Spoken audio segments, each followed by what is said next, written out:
Sacha Baron Cohen, friend or foe? We're dropping in on the morning meeting of one of our country's top TV and movie producers in L.A. We'll see what they're saying about the movie coming up. It's 9 a.m. on the East Coast, and it's time to get to work. The morning meeting begins right now.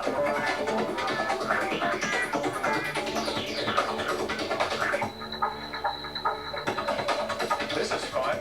Good morning to you.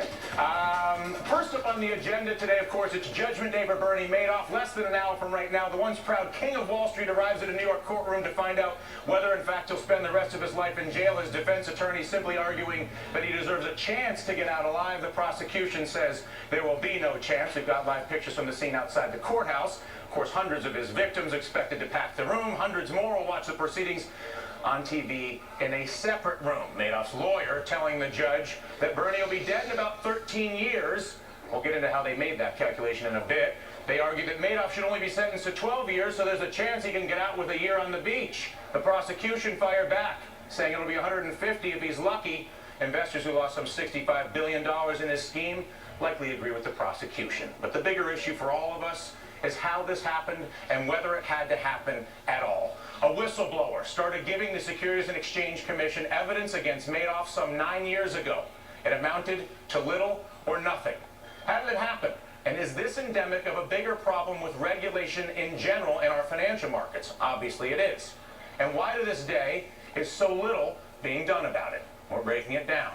The basic problem? We've created a governing system where the cops, the regulators, too often end up working for the crooks they're supposed to be supervising, as opposed to the taxpayer who's footing the bill for their job. Let's not forget that Madoff himself, once a chairman of the NASDAQ stock exchange, just evidence, again, of the intimacy that tends to exist between financial regulators and financial professionals. The problem is that people are supposed to be watching out for the taxpayer in these jobs, and they're often far too concerned about currying favor with the folks they are supposed to be watching. Think of it like, again, the fox in charge of the henhouse. Prime example, the revolving door we deal with. Henry Paulson, of course, the most recent Treasury Secretary under former President Bush, cashed out of his job as chairman and CEO of Goldman Sachs, takes out $700 million on the way out, gets a tax benefit, goes to Washington. That ultimately, nothing for criticism there, but then when he gets into office, Paulson proceeds to dole out billions of dollars in taxpayer money with little to no disclosure.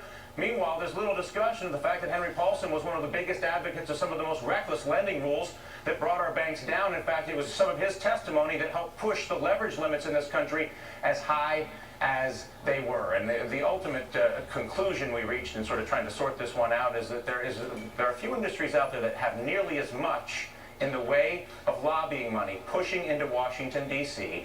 than the financial industry. I got a couple of charts here I'd like to tee up for you first.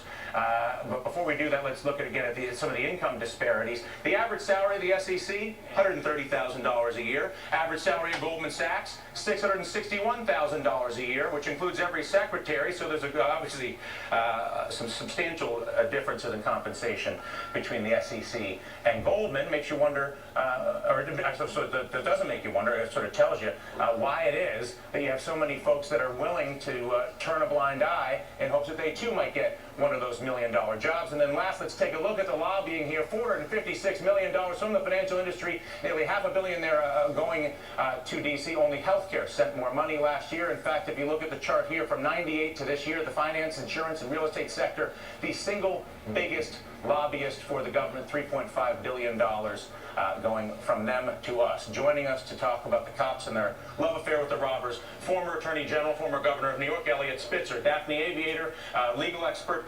with us from the Washington Independent, and William Cohan, author of House of Cards. And welcome all three of you to the program. Nice to see you.